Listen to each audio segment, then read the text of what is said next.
कैसे हैं मेरे प्यारे रीडर्स। उम्मीद करती हूँ बिल्कुल खैरियत के साथ होंगे। तो जी मैं आ चुकी हूँ अगली किस्त के साथ। लास्ट एपिसोड पे इतना सारा प्यार देने के लिए बहुत बहुत शुक्रिया आप सबका। सच में बहुत मोटिवेशन मिली है मुझे। और आज आप इंशाल्लाह देखेंगे ये एपिसोड जो है वो जल्दी अपलोड हो जाएगी।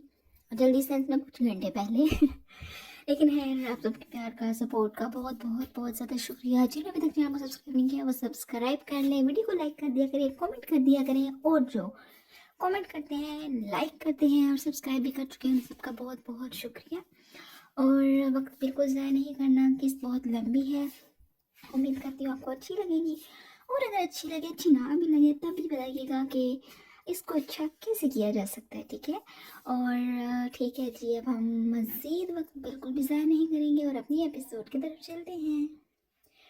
हर रंग धनक का तेरे नाम किस नंबर 34। रात की पहर वो फारिस खानज़ादा के कमरे में बतौर उसकी शरीक हयात बैठी अपने हाथों की लकीरों को घूरने में मसरूफ़ थी कि खटके की आवाज़ पर वो अंदर दाखिल होते फारिस की तरफ मतवज्जो हुई थी। उसे समझ नहीं आ रही थी कि किस तरह रिएक्ट करे। कब सोचा था ज़िंदगी उसे इस मोड़ पर ले आएगी। कब सोचा था जिस शख्स से वो भागती फिर रही थी उसी की दस्तरस में दे दी जाएगी। जिस शख्स की बोलती पैगाम देती नज़रों को अपने होश संभालने से लेकर आज तक वो अनदेखा कर रही थी, आज शाम तक उसे अपना आप पूरे होशो हवास में सौंप देगी। और अब क्या क्या सारी ज़िंदगी वो भी अपने मोरे की तरह नाकर्दा गुनाहों की सफाइयाँ और भुगतान भुगतती रहेगी। क्या इस हवेली में फिर से एक और कहानी, एक और जंग का आगाज हो चुका था। किरदार बदल चुके थे, मगर क्या कहानी फिर से वही दोहराई जाएगी। क्या सारी उम्र वो भी अपनी मोरे की तरह शोहर के होते हुए भी दर बदर ही रहने वाली थी, या इस बार कुछ अलग होने के इम्कानात थे। खैर, इसका नतीजा क्या निकलना था ये तो वक्त ही बताने वाला था। यूं ही सोचती अपनी सोचों में गुम वो लगातार फारिस खानज़ादा को बेध्यानी में घूर रही थी। दूसरी तरफ फारिस खानज़ादा बंद दरवाजे के साथ टेक लगाए यकटक फाहा के घूरने का असर लिए बगैर उसे प्यार भरी नज़रों से देखता अपनी किस्मत पर रश कर रहा था। क्या जिंदगियां यूं भी बदल जाती हैं? क्या दुआएं इतनी जल्दी कबूलियत का शर्फ पा जाती हैं? क्या झोलियां यूं भर दी जाती हैं? फारिस खानज़ादा आज चीख चीख कर पूरी दुनिया को अपनी खुशी बताना चाहता था। वो हैरान था, खुदा के फैसले यूं इंसानी सोचों और फैसलों को अपनी लपेट में ले लेते हैं कि इंसान बस खामोश तमाशाई बना देखना रह जाता है। इसके दिल समेत आज रुआ रुआ अपने खुदा का शुक्रगुजार था। वो अपने सामने निकाह के जोड़े में मलबूस खुद को बेदहानी से देखती फाहा की सोच अच्छे से पड़ रहा था। वो जानता था फाहा इस वक्त किन हदशात का शिकार थी। वो नाजुक लड़की आज किस्मत से बुरी तरह शिकस्त खाकर इस वक्त अपने वजूद से इसकी ज़िंदगी में तो बाहर ले आई थी, मगर इस सब में वो खुद शदीद बिखर चुकी थी। अपनी साहत के पड़खच्चे उड़ना और तंज के तीरों से लहूलुहान वो अजियत में थी। मगर फारिस खानज़ादा से समेट लेगा, उसे संभाल लेगा। और इस नाजुक सी लड़की को सिर्फ फारिस खानज़ादा ही संभाल सकता था। पहले उसे ये खूबसूरत गुड़िया कोई हक नहीं देती थी, मगर अब फारिस खानज़ादा को उसे संभालने के लिए तमाम हकूक वो खुद सौंप चुकी थी। यह एहसास ही कितना मुकम्मल और खुशकुन था। मगर अब फारिस खानज़ादा को उसे संभालने के तमाम हकूक वो खुद सौंप चुकी थी। यह एहसास ही कितना मुकम्मल और खुशकुन था। वो सरशारी और तमानत से सांस भरता भारी मजबूत कदम उठाता फाहा की तरफ बढ़ा था। अपनी तरफ फारिस खानज़ादा को बढ़ता देख उस तरह झटकती अपनी नजरें झुका गई थी। नजरें झुकी तो इन आंखों पर पड़ा बेरंग बोझ इसके हाथ की पुश्त की जीनत बना था। वो रो रही थी, वो जान नहीं सकी थी और अब भी बेदहानी में अपने हाथों की पुश्त पर गिरे मोतियों को घूरने लगी थी। फारिस खानज़ादा से भी इसकी खूबसूरत सुर्ख सफ़ेद नाजुक हाथों पर आगे पीछे गिरते ये मोती छुपे नहीं रह सके थे। इसका साथ फाहा के लिए इस कदर अजियत से पुर था वो नहीं जानता था। वो इस दिन निकाह होने पर रो रही थी। ये सोच ही कितनी तकलीफ था थी कि उसकी मोहब्बत उसकी ज़ात का हिस्सा बनने पर रो रही थी, जिसे रो कर वो अपने लिए खुदा से मांग चुका था। बेहद असियत थी, अपनी तकलीफ को अपने अंदर उतारता। वो नॉर्मल तसुरात से फाहा तक पहुंचा था। बेड पर उसका शरारा आहिस्तगी से एक तरफ हटाता, वो अपने लिए जगह बनाता बैठा था। कुछ वक्त यूं ही फाहा के झुके सर को देखते सिरके थे, फिर वो इसके आंसू बहाने पर अपनी जगह से उठता, साइड टेबल पर पड़े पानी के जग में से पानी साथ पड़े शीशे के ग्लास में उंडेल गया था। फिर आधा भरा पानी का ग्लास लिए वो फाहा के पास पहले वाली पोजीशन में बैठ गया था। फाहा स्टॉप क्राइंग, लो पानी पियो। पानी का ग्लास वो फाहा की तरफ बढ़ाता उसे नरमी से मुखातिब कर गया था। फाहा की तरफ से हनूज कोई रिएक्शन नहीं आया था। वो खामोश बैठी रही थी। दफतन वो अपने आंसू बेदर्दी से साफ करती अपना घूंघट हटा गई थी। घूंघट हटने की देर थी और वारिस ज़्यादा साकत बैठा बगैर पलके चिपकाए पापा को देख सांस तक रोक गया था। क्या वो वाकई ही इतनी खूबसूरत थी या फिर सिर्फ फारिस को ही लगती थी? इस वक्त भी खूबसूरत और महारत से किए गए मेकअप में उसके मरून लिपस्टिक लगे होंठ फारिस खानज़ादा के होश उड़ा चुके थे। लगातार आंसू बहाती गुलाबी पड़ते चेहरे के साथ और फारिस खानज़ादा के दिल पर सही छुरियां चाकू चला चुकी थी। वो पानी का ग्लास हाथ में पकड़े मुंह खोले, इसकी खूबसूरती पर पूरे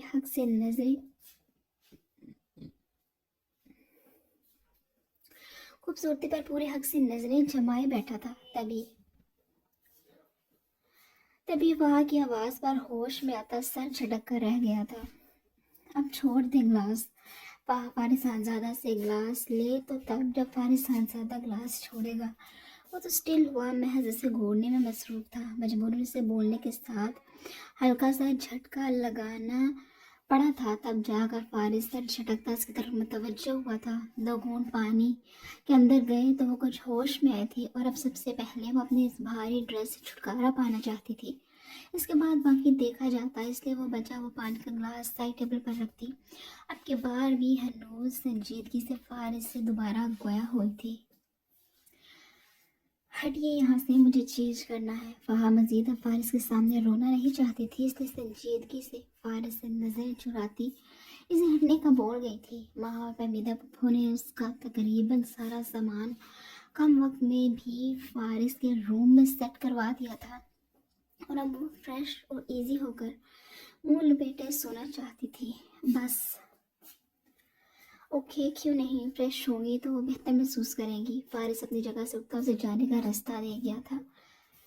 लगता तो नहीं कि अब मेरी ज़िंदगी में कुछ बेहतर हो सकता है। अपनी ड्रेस समेटती वो बेड से उठती सजदे के हवाले से पहला ताना दे चुकी थी। जी बिल्कुल सही कहा आपने, क्योंकि बेहतर नहीं बेहतरीन होगा इंशाल्लाह। फारिस खानज़ादा बगैर इसकी बात का बुरा माने साइड टेबल से इसका रखा गया पानी का गिलास अपने मुंह के साथ लगाए एक ही घूंट में पानी पीने के बाद तसल्ली से जवाब दे गया था। फाहा का चेहरा इसकी हरकत पर सुर्ख पड़ा था। फिर वो हो न हो करती सुर्ख चेहरा लिए अपने ड्रेस दोनों हाथों में पकड़ती झुलझुलाती अलमारी की तरफ अलमारी से अपना कदरे इसी ड्रेस लिए वॉशरूम में फ्रेश होने के लिए बंद हो गई थी। फारिस खानज़ादा की पुरसोच नजरें वॉशरूम के बंद दरवाजे पर थी। वो जानता था फाहा को राज़ी करना इतना आसान नहीं होगा, मगर वो ये भी जानता था वो राज़ी होती है नाराज़, अब वो सिर्फ फारिस खानज़ादा की ही थी। इसलिए खुशकुन आसूदा मुस्कुराहट लिए वो सांस हवा का सबूत करता अपने बालों में हाथ फेर गया था। फिर अपनी कमीज की पॉकेट से अपना मोबाइल फ़ोन निकाले वो अपने सेक्रेटरी को कॉल करता अपने आज रात के तमाम प्लान्स कैंसिल करवा गया था, जिस पर उस बेचारे ने भी शुक्र का कलमा पड़ा था, जिसकी पिछले कुछ दिनों से शामत आई हुई थी। आम हालात में आज रात भी इसकी अपने ऑफिस में ही गुजरने वाली थी, मगर ये रात ये वक्त अब आम कहाँ था। फाहा के साथ गुजरा हर लम्हा फारिस खानज़ादा के लिए ख़ास तरीन था। दुनिया का हर काम इंतज़ार कर सकता था, मगर फाहा के साथ वक्त गुजारने के लिए अब इसे किसी बहाने किसी काम का इंतज़ार नहीं करना था। अब फारिस खानज़ादा की फर्स्ट प्रायोरिटी صرف اور صرف اس کی یہ نئی نویلی نخریلی ضدی اور موڈی دلہن تھی۔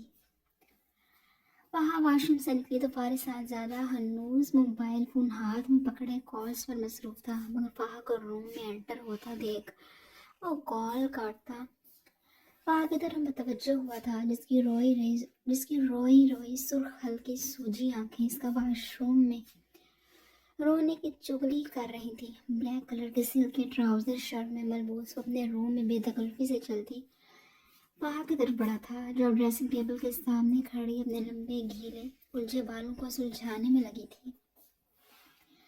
ڈریسنگ مرر میں ابھرتے فارس صاحبزادہ کا عکس اپنی طرف آتا دیکھ اس کے ہاتھ میں موجود برش کانپا تھا، مگر وہ ہنوز خود کو مضبوط دکھاتی اپنے کام میں لگی رہی۔ دوسری طرف فارس صاحبزادہ اس کے قریب آتا، نرمی سے اس کا بازو تھامتا، اس کا رخ اپنی طرف موڑ گیا تھا۔ بہت رو کر خود کو تکلیف دے کر فارس صاحبزادہ کو بے چین کر رہی تھی۔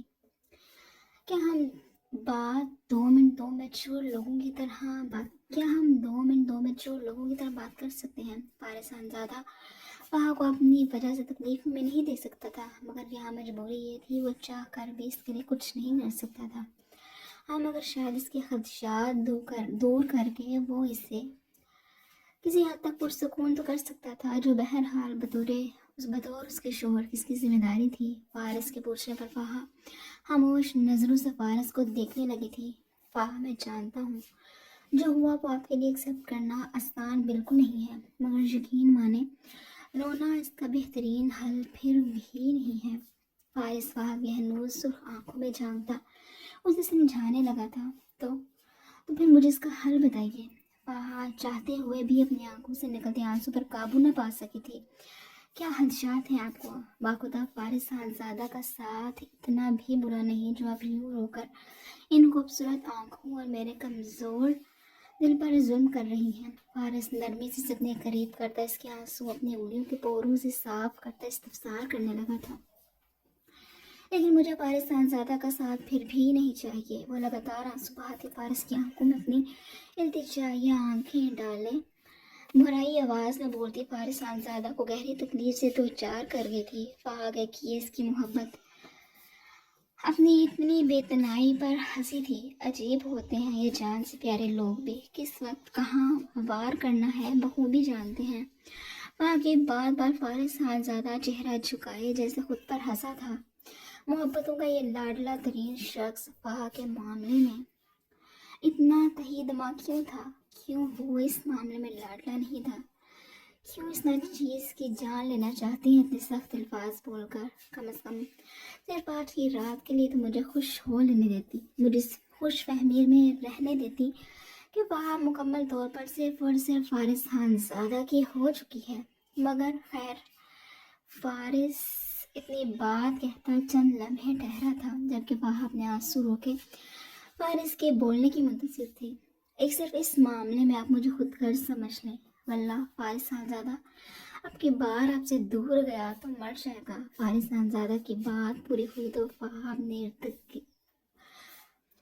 ارد گرد سے اس کا حصار غصے سے جھٹک گئی تھی۔ وہ کیوں کمزور لمحات میں آ کر اس شخص کے تانے منتیں کرنے لگی تھی جو تھا ہی خود غرض۔ ٹھیک ہے، لیکن آپ بھی یاد رکھیے گا، باندھ لیں مجھے اپنے ساتھ، مگر اپنے قریب میں آپ کو پھر بھی نہیں آنے دوں گی۔ فارس فہا کے جھٹکنے پر خاموش کھڑا تھا کہ فہا کی اگلی بات نے گہرا مسکرانے پر مجبور کیا تھا۔ منظور ہے، وہ مسکراتا اس کی بات پر جواب دیتا، اسے شدید غصہ دلا رہا تھا۔ آپ کے جسمانی ضرورتوں کے لیے فہا کبھی اویلیبل نہیں ہوگی۔ اس بار شرط کو ذرا واضح انداز میں بیان کیا گیا تھا۔ وہ سمجھی تھی شاید وہ اپنی بات فارس کو سمجھا نہیں پائی، اس لیے سرخ چہرہ لیے وہ کھلے الفاظ میں بولتی فارس کو بہت کیوٹ لگی تھی۔ منظور ہے، فارس صاحبزادہ کیا محض جسمانی تعلقات کے لیے فہا کا ساتھ چاہتا تھا؟ نہیں، بالکل بھی نہیں۔ صفاحت چاہیے تھی، اپنی ضرورتوں کے لیے نہیں، بالکل بھی نہیں۔ جس دن آپ نے میرے ساتھ ویسی حرکت کرنے کی کوشش کی، اسی دن آپ مجھے طلاق جو بھی بولنا ہے سوچ سمجھ کر بولیے گا۔ بلیو می، اگر میں نے سب کھو دیا تو آپ کے لیے صرف آج کی رات ہی مجھے برداشت کرنا مشکل ترین ہو جائے گا۔ ये लफ्ज़ आपके मुंह से मैं आइंदा ना सुनूं। फहा की बात करता आपकी बार फारिस फहा को बाजू से थामे अपने करीब कर 10 और आंखें लिए वार्न कर गया था। लम्स में अगर सख्ती नहीं थी तो नरमी भी नहीं थी। मेरे ख्याल से अब आपको आराम करना चाहिए, वक्त काफ़ी हो चुका है। फिर हनूक बनी फहा के अपनी कुर्ते पर गुलाबी पड़ते गाल नरमी से थपथपाता वो वॉल क्लॉक पर नज़र डालता, इसे आराम का बोलकर इसे खुद से कदरे दूर करता छोड़ खुद भी बाहर फ्रेश होने की गर्ज से वाशरूम में बंद हो गया था। जबकि फहा फारिस के जाने के बाद अपनी सोचों को झटकती अपने बाल ड्राई करके लाइट ऑफ करके डिम लाइट ऑन करके सोने के लिए बेड की तरफ बढ़ गई थी। जब तक फारिस फ्रेश होकर रूम में आया तो हर तरफ नाइट बल्ब की नीलगू रोशनी फैली हुई थी। इसने अपना गुस्सा कैसे कंट्रोल किया था ये वही जानता था। अगर वो मजीद फहा के सामने रहता और उसकी फरमाइशें सुनता तो इसके दिल का तो पता नहीं, मगर दिमाग की कोई नस ज़रूर फट जानी थी। इसलिए इसने मंजर से गायब हो जाना ही बेहतर जाना था। नहीं चाहता उसे मजीद डांट कर वो उसे खुद से मुतनफ़र करता, जो पहले ही बेख्तियारी मारे गए इसके थप्पड़ को माफ़ नहीं कर पाई थी। खैर, वो सर झटकता ड्रेसिंग की तरफ बढ़ा। फहा के ख्याल से उसने मेन लाइट नहीं ऑन की थी। नीलू रोशनी में ही ब्रश बालों में फेरता, वो खुद पर ब्रांडेड परफ्यूम स्प्रे करता बेड की तरफ बढ़ा था। दूसरी तरफ फहा नई जगह होने की बिना पर साइड चेंज करती बेहाल हो रही थी। मगर फारिस साहबजादा के बेड में आने मगर फारिस साहबजादा के रूम में आने पर वो सोने की एक्टिंग करती बनी, मगर फारिस को बेड पर बैठता महसूस कर उसके सही होश उड़े थे। वो फौरन अपने ऊपर से लिहाफ हटाती बेड पर सीधी होती बैठी थी। फारिस ने भी इसकी यूं बैठने पर हैरान होते से देखा था। आप सोई नहीं अभी तक?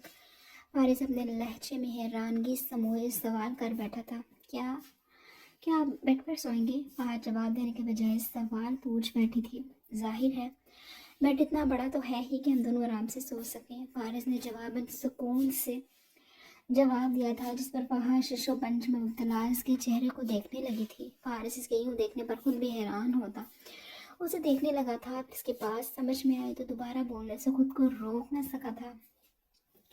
आराम से सो जाएगी, अपने ही घर में नकब लगाना फारिस खानज़ादा की खसलत नहीं है। वो फहा को संजीदगी से जवाब देता इसके होश ठिकाने लगा गया था। फिर अपने तकिए सेट करता बेड पर लेटता वो लिहाफ उठता सोता बन गया था, जिस पर फहा खुद भी शर्मिंदा होती सोने की कोशिश करने लगी थी। बिलाहर काफ़ी कोशिशों के बाद वो सोने में कामयाब हो ही गई थी। फारिस खानज़ादा भी इसके सोने के बाद इसकी तरफ पलटा था।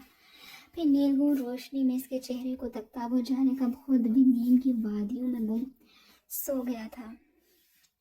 बड़ी हवेली के निचली मंजिल पर बने एक तार में बने सीधे हाथ पर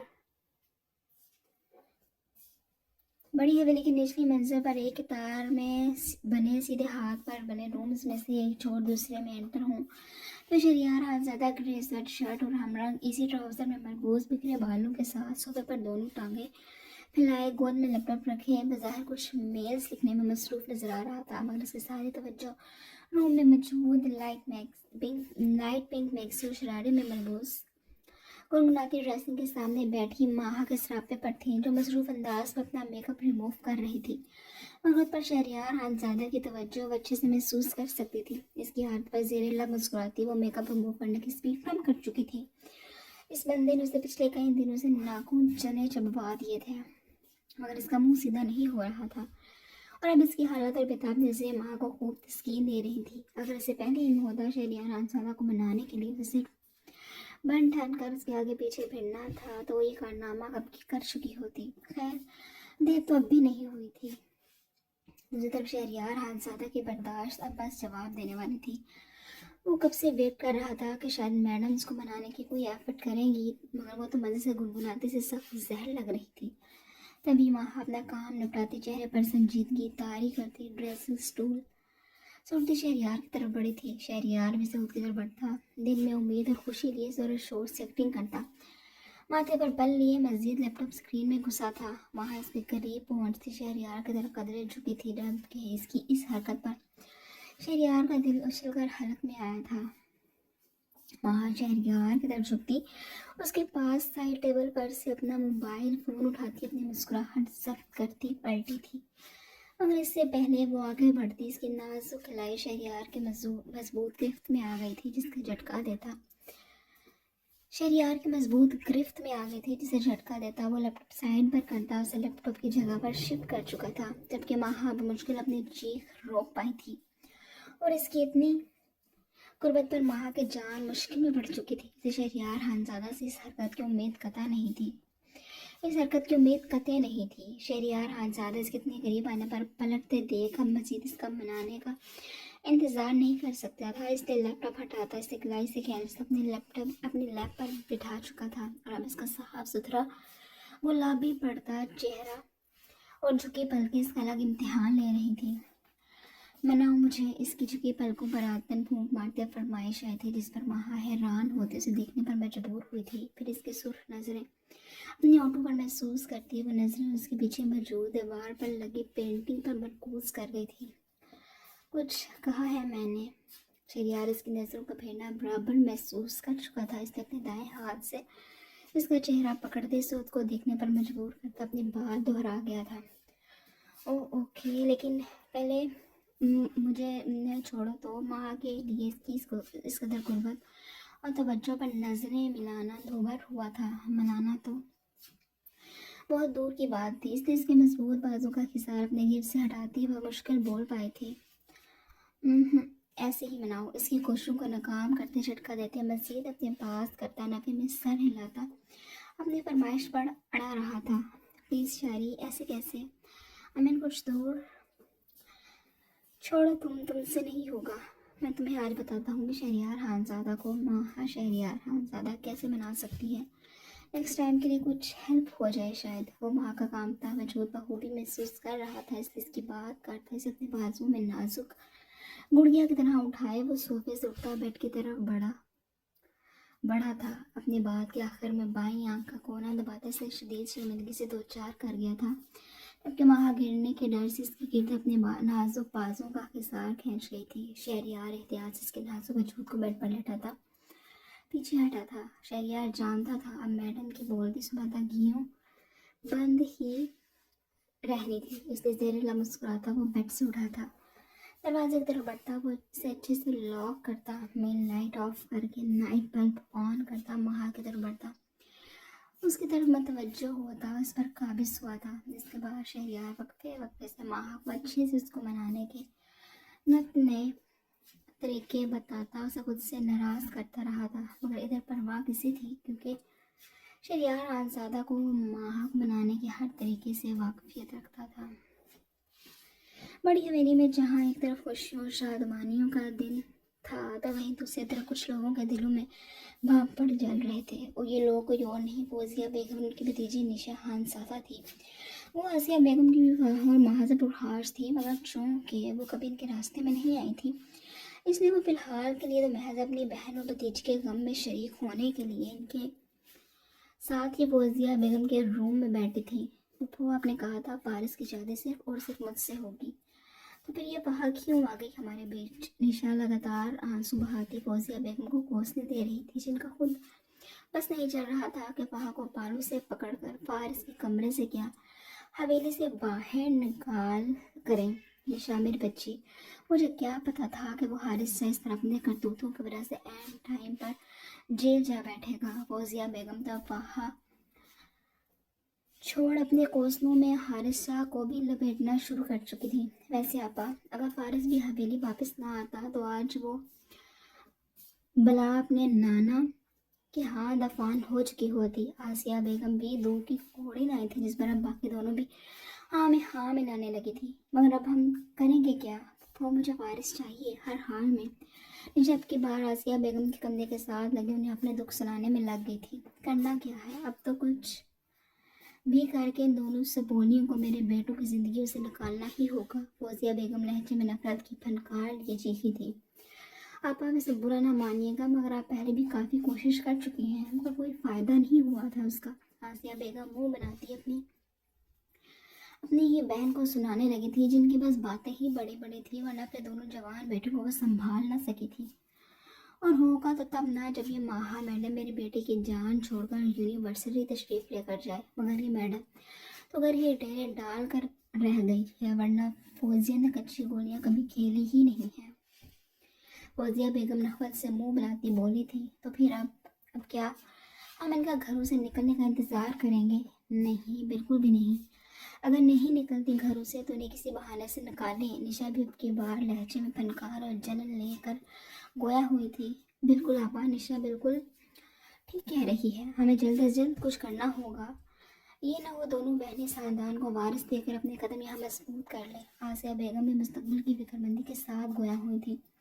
इनकी बात पर गोया निशा और फौजिया बेगम के दिल पर छुड़ियाँ चली थी। तुम्हें क्या लगता है, तुम्हारी आपा ने एक अच्छी गोलियाँ खेली हैं? नहीं मेरी जान, फौजिया बेगम के तमस्कराना अंदाज में गोया होने पर इस आसिया और निशा दोनों सवालिया नजरें लेकर इनकी तरफ मतवज्जो हुई थी। दाई से गोलियां मंगवाकर मैं वहाँ को दूध में मिलाकर रोज रात वो दूध का ग्लास शब्बू के हाथ भिजवाती रही हूँ। इन सवालिया नजरों के जवाब में वो बेहुदा कहकहा लगाती बाकी दोनों को भी कहकहा लगाने पर मजबूर कर गई थी। मगर वो वहाँ बहुत तेज़ बनती है, इसके मामले में ज़रा ध्यान से और तहम्मुल से काम लेना होगा।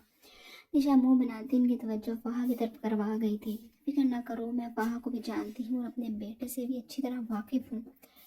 फ़ाहा उसे अपने करीब भी नहीं आने देगी और उम्मीद करती हूँ कि इसका दिमाग और दिल फारिस के लिए बदलने से पहले हम इन चारों को अलग करने में कामयाब हो जाएंगे। फौजिया बेगम तमस्कराना और शातिर अंदाज में गोया हुई थी।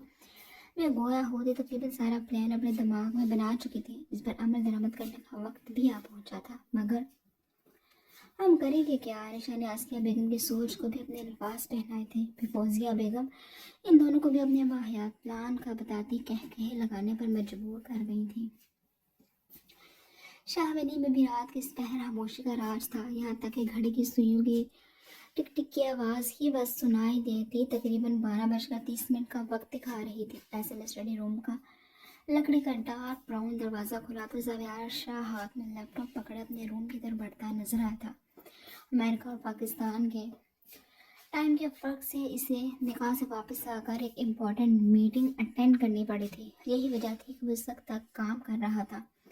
अलबत्ता बाकी सब गहरी नींद के मज़े ले रहे थे। जैसे ही वो भी रूम का डोर खोलकर रूम में एंटर हुआ तो उसकी नज़रें नीलगुम मध्यम रोशनी में अपने बेड पर नींद में गुम मिरहा शाह की तरफ उठी थी, जो कि काफ़ी दिनों से इसे काफ़ी टेंट्रम्स दिखा रही थी। फ्रेश होने के बाद वापस आकर उसका पक्का इरादा इसे क्लास लेने का था। वो एंटर होने के बाद अपने पीछे दरवाज़ा अच्छे से बंद करने के बाद सामने मौजूद टेबल पर लैपटॉप बैग रख गया था। फिर कपलिंग्स निकालते वो अलमारी की तरफ बढ़ता अपने लिए नेवी ब्लू कलर का कैजुअल शर्ट ट्राउज़र लिए वॉशरूम में फ्रेश होने की गर्ज से बंद हो गया था। कुछ पल सिर के थे कि वो गीले बालों को ब्लैक टॉवल से रगड़ते वॉशरूम का दरवाज़ा खोलकर नीली रोशनी में बाहर आधा नजर आया था। टॉवल हाथन सोफे पर फेंकता वो ड्रेसिंग के सामने खड़ा बालों में ब्रश चलाने लगा था। इससे फारिग होने के बाद बहुत बार अच्छे से ब्रांडेड परफ्यूम छिड़कता बेड की तरफ बढ़ा था। बेड की दूसरी तरफ आता वो लिहाफ हटाता बेड पर बैठा था। बेड के साथ टेक लगाए साइड टेबल पर पड़ा अपना मोबाइल फोन उठाता वो सेक्रेटरी के कल के लिए भेजे गए टाइम टेबल को पड़ा अपना मोबाइल उठाता वो सेक्रेटरी के कल के लिए भेजे गए टाइम टेबल को एक नज़र देखने लगा था। फिर इसके बाद सुबह 8 बजे का अलार्म लगाया और वापस अपनी जगह पर मोबाइल वापस अपनी जगह पर रखने के बाद मेरा की तरफ मतवज्जो हुआ था, जो लिहाफ में दुबकी सोई पड़ी थी।